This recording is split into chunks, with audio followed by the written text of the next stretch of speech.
Good evening students. कल आप लोगों को मैंने बताया था triangle law of vector addition. तो कुछ बच्चों को अभी क्लियर कॉन्सेप्ट नहीं हुआ है। कुछ बच्चों का फोन आया था जो है कि एक बार इसको फिर से जो है रिकैप कर दीजिए। तो आज इसको रिकैप करेंगे, एक बार फिर से बताएंगे क्लियरली, और इसके अलावा एक क्वेश्चन इस पे बताएंगे। तो आप लोग देखिए इसको। सबसे पहले हम लोग बात करते हैं बेटा, इसमें टू वेक्टर लेते हैं, कंसीडर टू वेक्टर। तो आज हम थ्योरी नहीं लिखेंगे, सीधे सीधे इसमें डेरिवेशन करेंगे। Consider two vector. एक वेक्टर है बेटा ए और दूसरा वेक्टर है हमारा बी। रिप्रेजेंट किससे करते हैं? ए वेक्टर को ओपी से और बी वेक्टर को, और यहां पर एक परपेंडिकुलर ड्रॉ करते हैं और इंक्लाइंड एंगल थीटा है, परपेंडिकुलर डी है, रिजल्टेंट वेक्टर आर। तो इसमें हमने बताया था कंसीडर ए और बी, दो वेक्टर लेते हैं, दोनों का डायरेक्शन हमारा क्या है? वेक्टर ए क्या है? ओपी, और वेक्टर बी हमारा क्या है? ओ क्यू, पी क्यू, और हमारा ओ क्यू डी परपेंडिकुलर है। तो देखो यहां पर सीधे सीधे ओपी ए वेक्टर क्या है? OP equal to A vector, P Q equal to B vector, और O Q equal to R vector, resultants दोनों का। और हमारा क्यू डी यहां पर क्या है? परपेंडिकुलर है ओडी पर। हमारा यहां पर ओडी पर परपेंडिकुलर है। ये हमारा गिवन स्टेटमेंट है। शॉर्ट में रिकैप कर रहे हैं। अब यहां पर हम लोग लेंगे इन ट्राइंगल ODQ। इस ट्राइंगल में हमारा हाइपोटेनस क्या है? OQ। तो हमारा हाइपोटेनस हो गया OQ का स्क्वायर। पाइथागोरस थ्योरम यूज कर रहे हैं। OD square plus DQ square, OD square plus DQ square. कौन सा थ्योरम है ये? Pythagoras theorem. हाइपोटेनस का स्क्वायर अगर टू साइड के स्क्वायर के इक्वल होता है। ठीक है, अब आगे हम लोग इसमें यूज करेंगे OQ स्क्वायर है। OD में दो पार्ट है, OP और PD। OP प्लस PD का होल स्क्वायर और प्लस DQ स्क्वायर। ये हमारा इक्वेशन नंबर 1 बना। ठीक है, अब दूसरा इन ट्राइंगल, ये ट्राइंगल ले लेते हैं PDQ। पहले cos थीटा लेते हैं। cos थीटा का रिलेशन क्या होता है? B by H. B क्या है हमारा? बेस क्या है? PD, और H क्या है? Hypotenuse PQ। तो यहां पर हमारा एक क्रॉस मल्टीप्लाई होगा cos थीटा इंटू PQ। तो ये PD की वैल्यू निकल जाएगी। हमारी PD की वैल्यू क्या हो जाएगी? PD equal to PQ into cos theta, या जिसको हम लोग PQ की जगह B वेक्टर लिख सकते हैं, B वेक्टर cos थीटा। ये हमारा इक्वेशन हो गया सेकेंड इक्वेशन बनाओ। इसी तरह से साइन थीटा देखते हैं। Sine theta equal to P by H होता है। तो P हमारा परपेंडिकुलर क्या है? DQ। परपेंडिकुलर क्या है हमारा? DQ, और हाइपोटेनस है हमारा PQ। क्रॉस मल्टीप्लाई करेंगे तो हमारा यहाँ क्या होगा? DQ इक्वल टू, इसकी वैल्यू निकालेंगे तो क्रॉस मल्टीप्लाई होगा PQ into sine theta, PQ into sine theta. तो अब PQ की जगह हम लोग क्या लिख सकते हैं? B वेक्टर है, PQ B वेक्टर है इंटू साइन थीटा। ये वैल्यू हो गई हमारी थर्ड इक्वेशन। और अब OQ की वैल्यू R है। सारे वैल्यूज हम लोग पुट कर देंगे। Value of equation 1, equation 2, equation 3 and 4 in equation 1। अब फोर्थ क्या है आप लोगों को समझ में आ रहा होगा। तो फोर्थ हम लोग ये ले लेते हैं OQ इक्वल टू R। इसको हम लोग फोर्थ इक्वेशन बनाते हैं। अब रखते हैं फर्स्ट इक्वेशन में, ये फर्स्ट है। OQ की जगह क्या हो जाएगा?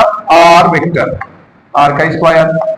OP की जगह ये ब्रैकेट में रखो, OP की जगह हमारा क्या है? A vector. PD की जगह क्या है? B vector cos theta, bracket close का स्क्वायर। DQ स्क्वायर है तो इसकी जगह DQ की जगह क्या है? देखो DQ की जगह जैसे हमने यहां पर रखा PD, पीडी की वैल्यू यहां पर आई थी, बी कॉस थीटा यहां रख दिया। अब डी क्यू की वैल्यू ये रहा, डी क्यू की वैल्यू क्या है, बी साइन थीटा। तो यहां पर हम लोग लिखेंगे बी स्क्वायर, बी का वेक्टर का स्क्वायर साइन स्क्वायर थीटा। अब ब्रैकेट को ओपन कर देंगे तो यहां a प्लस बी का होल स्क्वायर आइडेंटिटी ओपन हो जाएगा। तो यहां हो जाएगा r स्क्वायर, यहां पर a वेक्टर का स्क्वायर प्लस ये ओपन कर रहे हैं b वेक्टर का square into cos square theta plus 2ab।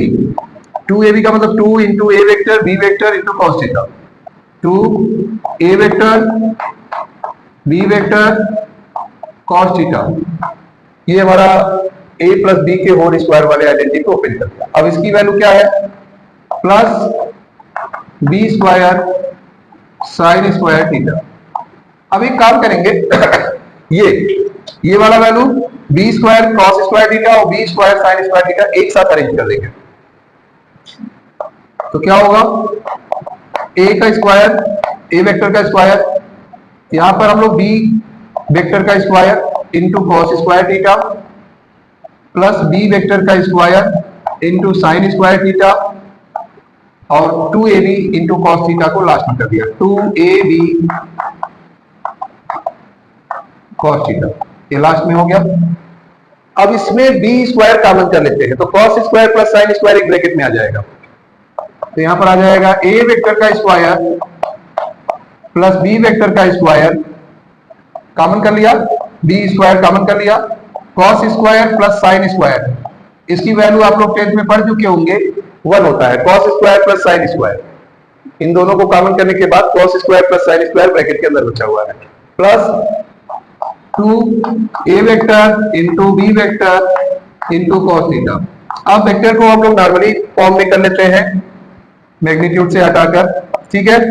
तो ये हो गया R square equal to A square plus B square, ये तो 1 हो गया, तो प्लस 2ab कॉस थीटा, ये आ गया। तो इसी को अगर हम लोग r निकालेंगे तो ये रूट में आ जाएगा वैल्यू, या इसको ऐसे लिखेंगे r इक्वल टू, तो ये हमारा रूट में आ गया, क्या है रूट में, a square plus B square plus 2ab into cos theta. तो ये हमारा है ट्राइंगल ऑफ वेक्टर एडिशन। इसमें बहुत इंपॉर्टेंट है और कई न्यूमेरिकल है, नहीं क्लियर होगा फिर से बताएंगे, मैं फिर से कराऊंगा, इसका स्क्रीनशॉट ले लीजिए, फिर एक क्वेश्चन इसी पे मैं करा रहा हूं।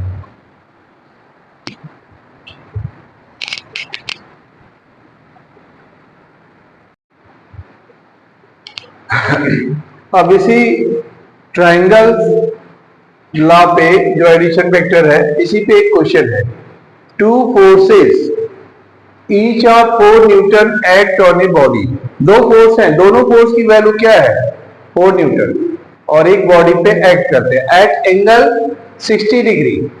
Find the magnitude and direction of resultant force. Resultant force का आपको मैग्नीट्यूड और डायरेक्शन बताना है। तो सबसे पहले रीस्टेटमेंट लिखते हैं, F1 क्या है, 4 न्यूटन, F2 क्या है, 4 न्यूटन, दोनों फोर्स हो गए। थीटा कितना दिया हुआ है, 60 डिग्री। तीन चीजें जो इसमें दी गई है वो हमने ले लिया। अब फार्मूला फोर्स के लिए क्या है, F इक्वल टू, वही फार्मूला है, अब वहां A और B की जगह यहाँ क्या हो गया, F1 F2।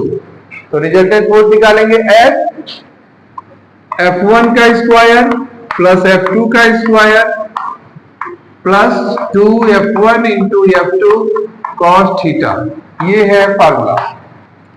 अब निकालते हैं इसमें क्या होगा, वैल्यू डायरेक्ट रखते हैं, 4 का स्क्वायर F2 4 का स्क्वायर 2F1 मतलब 4 इंटू F2 4 कॉस थीटा की वैल्यू 60 डिग्री। तो आप लोग को पता होगा cos 60 क्या होता है, यहाँ पे लिखते हुए है cos 60 की वैल्यू होती है 1/2, ये हम लोगों को पता होना चाहिए, cos 60 की वैल्यू होती है 1/2। तो अब यहाँ पर वैल्यू रख देंगे, 4 का स्क्वायर हो गया 16, 4 का स्क्वायर हो गया 16, 4 4 जा 16 इंटू 2 32 इंटू cos 60 की वैल्यू 1/2 होगा। यहां पर एक कट गया 16, तो यहां पर हो गया 16 16 16, 3 बार है, 3 टाइम्स 48 आएगा। तो 48 को हम ऐसे भी लिख सकते हैं, 16 इंटू 3 लिख लो। इससे क्या होगा, 16 परफेक्ट स्क्वायर है, जब रूट से बाहर करेंगे तो क्या हो जाएगा 4, तो 4√3 न्यूटन फोर्स है, तो एसआई यूनिट न्यूटन होगी। तो ये हमारा क्या हो गया 4√3 न्यूटन। तो फोर्स तो निकल गया। डायरेक्शन कैसे निकालते हैं, इसके लिए एक फार्मूला मैं बता दे रहा हूं, ये देख लीजिए, tan अल्फा इक्वल टू, ये डायरेक्शन निकालना है। जब भी डायरेक्शन निकालेंगे आप लोग डायरेक्शन इसी मेथड से निकालेंगे, ये फार्मूला याद रखिएगा। डायरेक्शन हमेशा पूछा जाता है, ये क्वेश्चन इस तरह का और ट्राइंगल लॉ बहुत ही इंपॉर्टेंट है, 11th के लिए काफी इंपॉर्टेंट। ये टॉपिक हमेशा हाफ ईयरली में दिया ही जाता है, कंफर्म। ठीक है, तो ये हो गया tan alpha f1 sin theta equal to f1 sin theta upon f1 plus f2 cos theta. याद रहेगा, ये फार्मूला यूज करना है। f1 हमारा क्या है 4 न्यूटन और sin 60 अपॉन 4 प्लस f2 क्या है 4 इंटू cos 60।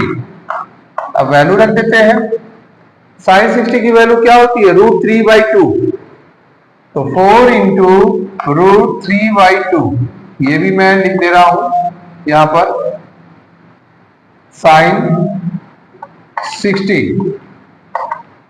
आप लोगों को याद रहना चाहिए √3/2, ये याद रहेगा वैल्यू। ठीक है, √3/2, तो यार √3/2 हो गया, इससे 2 से 2 4 कैंसिल हो गया 2। यहां पर हमारा है 4 प्लस 4 इंटू cos 60 की वैल्यू 1/2, इस 2 से ये 2 कैंसिल, यहां हुआ 2√3 और नीचे हो गया 4 और प्लस 2 6, तो आ जाएगा हमारा जो है 2√3 अपॉन 6, इससे कैंसिल हो गया √3/3, ये हमारा क्या निकल गया डायरेक्शन। इसको हम चाहे तो डेसिमल में भी कर सकते हैं, डेसिमल में करेंगे तो डेसिमल में निकालने के बाद देखते हैं क्या आता है। ठीक है, इसका वैल्यू होता है √3 की 1.732 और ये है 3, डिवाइड करेंगे 0.577।